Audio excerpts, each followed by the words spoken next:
ब्रह्मा जी सृष्टि की रचना नहीं कर रहे। हिंदू ब्राह्मण एक लोटा जल का लेकर जाता है, बेलपत्री के वृक्ष के नीचे पार्थिव शिवलिंग का निर्माण करता है, पूजन करता है, उसका विसर्जन करता है। शिव जी प्रसन्न हो गए, मांग तुझे क्या चाहिए। पार्थिव शिवलिंग जब सांसारिक मनुष्य अपने हाथों से निर्माण करता है ना, स्वयं पार्थिव शिवलिंग का निर्माण किसी दूसरे से नहीं करवाना चाहिए।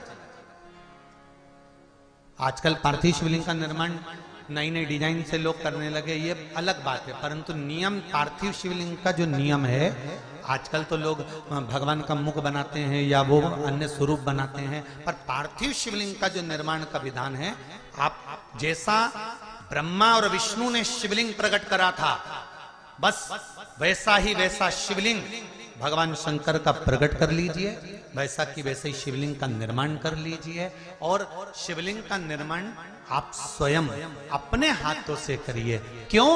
क्योंकि लिंग पुराण के अंतर्गत आता है, जब सांसारिक मनुष्य अपने हाथों से किसी ब्राह्मण के साक्षी में बैठकर स्वयं यजमान जब शिवलिंग का निर्माण करता है, तो उसके हाथ की अगर कोई रेखा बेकार भी है तो शिवलिंग को बनाते बनाते वो रेखा सुधर जाती है। और रेखा का निर्माण अगर गलत भी हो गया है तो वो सवर जाता है।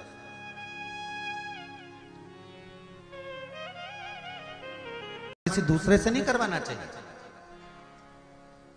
आजकल पार्थिव शिवलिंग का निर्माण नई नई डिजाइन से लोग करने लगे, ये अलग बात है, परंतु नियम पार्थिव शिवलिंग का जो नियम है, आजकल तो लोग भगवान का मुख बनाते हैं या वो अन्य स्वरूप बनाते हैं, पर पार्थिव शिवलिंग का जो निर्माण का विधान है, आप जैसा ब्रह्मा और विष्णु ने शिवलिंग प्रकट करा था, बस वैसा ही वैसा शिवलिंग भगवान शंकर का प्रकट कर लीजिए, वैसा कि वैसे ही शिवलिंग का निर्माण कर लीजिए।